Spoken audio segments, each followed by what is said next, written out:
Hey there, I'm Madison and I'm 34 years old. When I was a kid, my biggest dream was to be a journalist or work with magazines.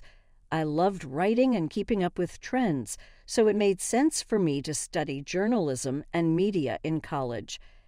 After graduating, I worked for several companies. They weren't the big famous ones, but that was okay. I was living my dream. Eventually, I landed a job at a pretty big company and felt like I had finally made it. A few years after I graduated college, when I was about 28, I met my husband, Scott. Scott's family was pretty wealthy and had their own business. I'm mentioning this because his mother, Tricia, always disliked me and insulted me. She thought I wasn't good enough for him and that I shouldn't have married him. Scott and I dated for about 3 years before we decided to get married. As I mentioned, Scott's mom, Tricia, didn't like me. She always put me down and made fun of me for working at a magazine and having a journalism degree. At first, her behavior really hurt me because no one should be treated like that, but for some reason, Tricia thought it was okay to treat me that way. Scott always defended me against his mother. His dad, Fred, also stood up for me whenever he heard Tricia's remarks. I was thankful for both of them. As time went on, I started to get used to Tricia's insults. Scott even suggested that we limit contact with her, but I didn't agree.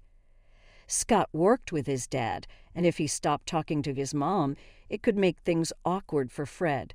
Fred was a wonderful person, and I didn't want to put him in a tough spot. I also didn't want Scott to cut off his family because of me. I learned to deal with it mostly because we only saw Tricia twice a month at most. But things changed when Fred had to go overseas for a business project. Tricia didn't want to be alone, so Scott and I agreed to let her stay with us until Fred returned.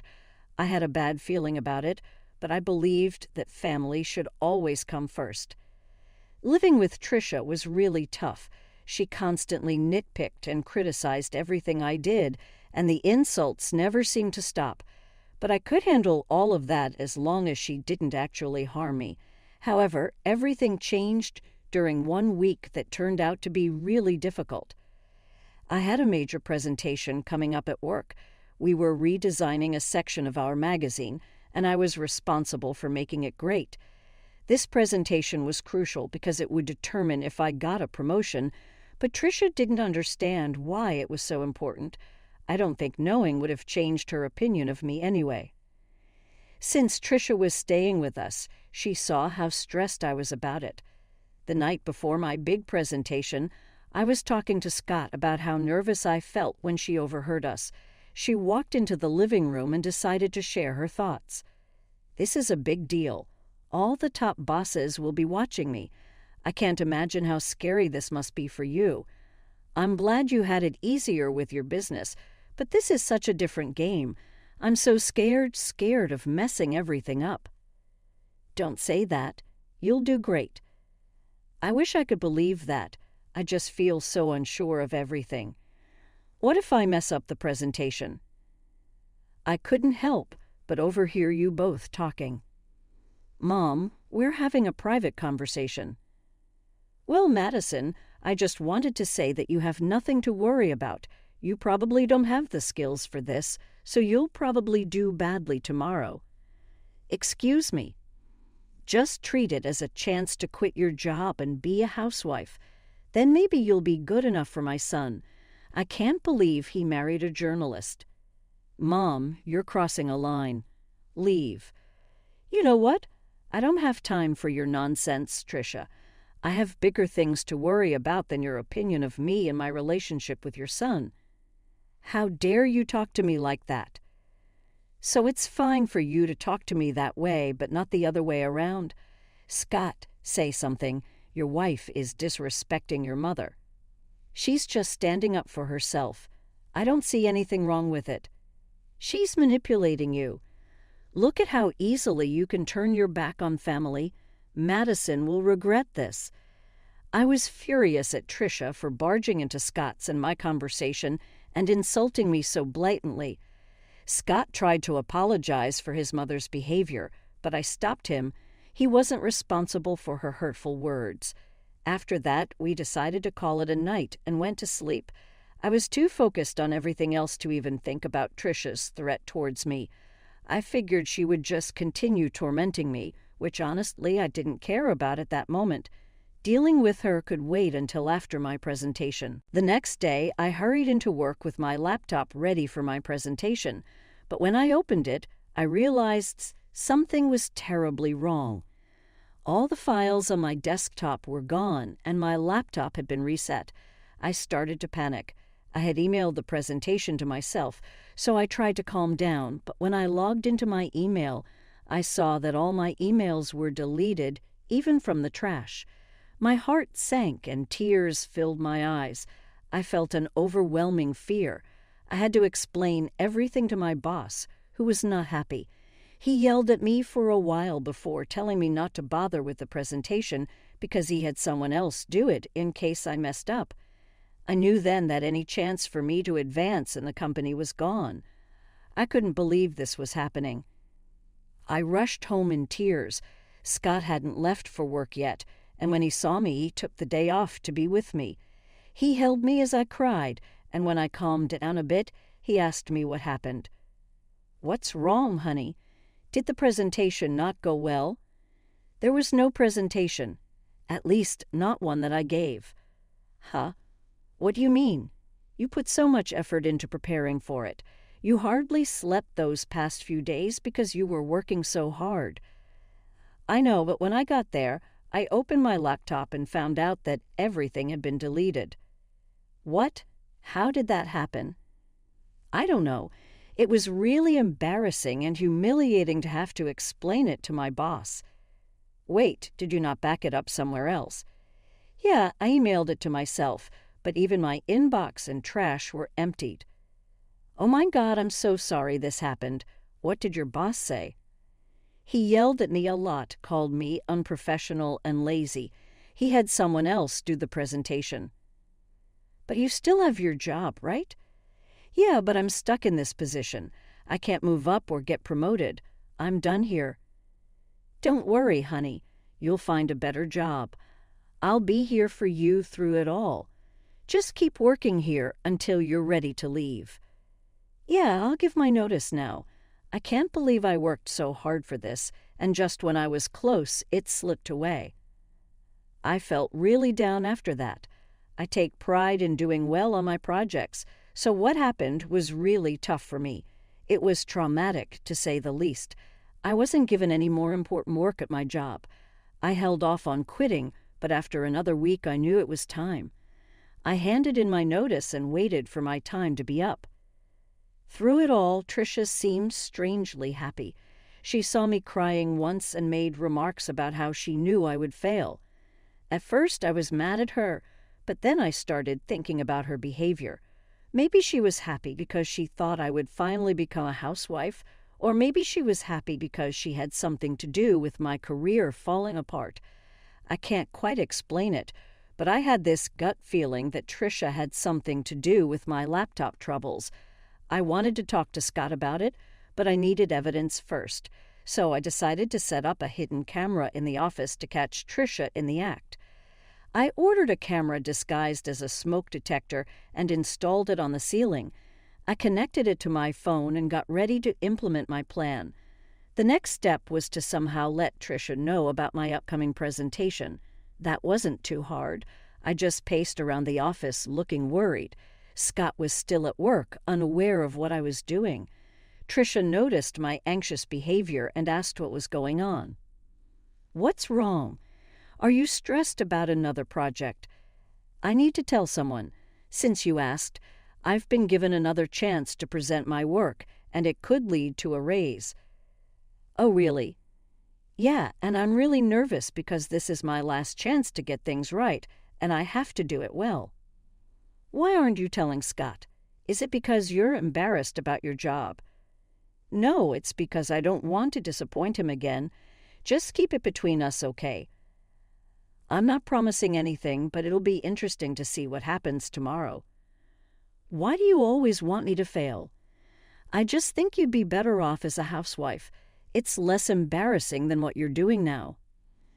I don't have time for this, and I don't care what you think. Please leave me alone so I can practice my presentation before Scott gets home." Trisha left, but not before giving my laptop a look and smirking at me. I had a feeling something was up. I stayed in the office a little longer, only leaving when Scott came home. Trisha didn't mention my presentation, but she kept smirking at me during dinner. After we went to bed, I checked the footage from the hidden camera on my phone, keeping an eye out for any movement. Scott and I watched a few episodes of our favorite TV series as usual. There wasn't any action until midnight when Trisha entered the office. I quickly showed Scott what was happening on my phone. He seemed puzzled at first, but then he saw Trisha messing with my laptop until it shut off and restarted. Scott looked at me, shocked. I explained what I had done, and he was furious with Trisha. Trisha was still in the office, snooping through my files. Scott got up and stormed into the office. He flung the door open, and Trisha looked startled when she saw him. Scott tried to stay calm and asked her what she was doing. "What are you doing in here, Mom?" "Oh, nothing really." "Then why is Madison's laptop still open? Are you accusing me of going through her stuff?" "I think you did more than that, Mom. Firstly, I came in here because I thought this room needed tidying up. And secondly, you know your wife isn't forgetful. She wouldn't leave her laptop open. You wanted to clean the office at midnight, and don't talk about Madison like that." "Don't talk to me like that. I'm still your mother." "Yeah, my mother who loves to hurt and sabotage my wife." "What are you saying?" "We caught you on camera resetting Madison's laptop. You were spying on me." "No, we just wanted to make sure that what happened to Madison wouldn't happen again." "That's disgusting. How could you film me without my consent?" "I didn't put cameras in your room. I put one in my office, and you went in there without my permission. And even if it was wrong, it's nothing compared to what you did to Madison. I want you out of our house tomorrow." "But I'll be all alone," Trisha protested. "I don't care. I don't want to talk to you." The next morning, Trisha tried to delay things by helping with breakfast and washing dishes, but Scott wasn't having it. As soon as she finished, Scott came down with her bags and told her he'd packed for her and ordered her an Uber. Trisha pleaded with him to let her stay, even crying, which was unusual for her as she usually made others cry. Scott ignored her and went to our room. Trisha turned to me and started yelling, blaming me for setting her up. I told her if anyone should be yelling, it's me. She's lucky I haven't shared the footage with her friends and family. If they knew what she did to me, she'd lose them all. That shut her up pretty quickly. After Trisha left, I felt the weight lifted off my shoulders. Though I was still upset about my job situation, I knew I could bounce back and do even better. Scott was my biggest support throughout everything. Once my notice period ended, I took some time off to rest and figure out my next steps. Over the next few months, I took courses in different areas of my field. I knew if I focused on a specific niche and found the right job, I could achieve a lot more. I didn't want to expose Trisha, but after years of her putting me down, I wanted to show her what I was capable of. I wanted to reach heights even she hadn't seen. With Scott's help, I got recommendations in various places. Being wealthy also meant having many connections, which was a huge advantage. With my experience and Scott's support, I landed the role of chief editor at a major magazine known worldwide. The work was tough, but it was worth it. Somewhere along the journey to becoming chief editor, I forgot about my desire to show Trisha what I was capable of. In fact, we hadn't had any contact with her during those months. I knew Scott still spoke with his father because they worked together, but Scott hadn't heard much from or about his mother. His father, Fred, said she was upset with us about something but wouldn't say what. At least Trisha took my warning seriously, but I knew I would have to see her eventually. It turned out my company was throwing a huge party with lots of big names invited, including Trisha and Fred. Scott and I dressed our best because, for the first time, we were both important figures. When we arrived, Trisha and Fred spotted us and waved us over. We greeted them, and Trisha gave me a once-over before smirking. "Look at you, trying to fit in," she sneered. "Trisha, ignore her. Madison, you look lovely as always," Fred said kindly. "Thanks, Fred. How have you been?" "Yeah, how's unemployment treating you?" Trisha interjected. "Wait, you're unemployed?" Fred asked, surprised. "Oh yeah, she messed up at her job and they let her go. I've always said she's not good enough for our son." "Look at her. She can't even keep a job," Trisha mocked. "That's enough, Mom," Scott said sternly. "Stop siding with her. It's bad enough having to see her everywhere. We wouldn't have to if you just left her, like I said," Trisha insisted. "Okay, that's enough. Either you stop talking or I'm leaving," Scott warned. "But Madison, sweetie, if you need a job, let me know. It would be great to work with you," Fred offered sincerely. "That's really kind of you, Fred, but I can't accept the offer," I replied. "Of course not. I told you she's lazy and incompetent," Trisha muttered. Just then my name was called, and people started cheering. I looked towards the small stage, and the CEO was there, waving and motioning for me to come up. I turned to Fred and Trisha, excusing myself. Fred looked amused, but Trisha seemed confused and angry. The CEO gave a speech praising my work in the company and my ability to innovate and bring new ideas to the magazine. The audience cheered loudly, asking for a speech. I thanked Scott for his support and all my colleagues who helped make the magazine what it is. I ended by thinking of what. "That's really kind of you, Fred, but I can't accept the offer," I replied. "Of course not. I told you she's lazy and incompetent," Trisha muttered. Just then my name was called, and people started cheering. I looked towards the small stage, and the CEO was there, waving and motioning for me to come up. I turned to Fred and Trisha, excusing myself. Fred looked amused, but Trisha seemed confused and angry.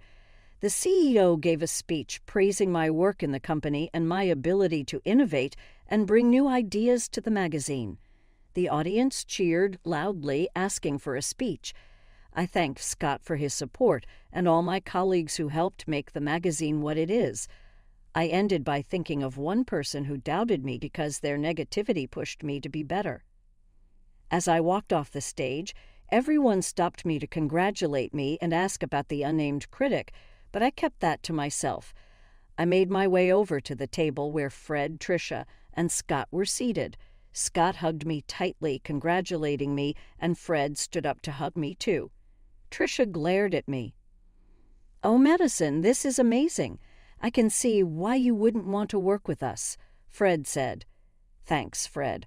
Although I'll admit, if you'd offered me the job about 6 months ago, I might have taken it." "You should have. At least then you'd be paid more," Trisha snorted. "Paid more? I could never put a price on this," Fred replied. "Right, she's not worth all that money," Trisha scoffed. "No, I mean I couldn't match what she's earning right now." "What do you mean?" Trisha asked, confused. "Do you want me to tell her, Madison? It might come off as boasting if I say it," Fred offered. "Madison makes at least 5 times more than I do in her current position," Fred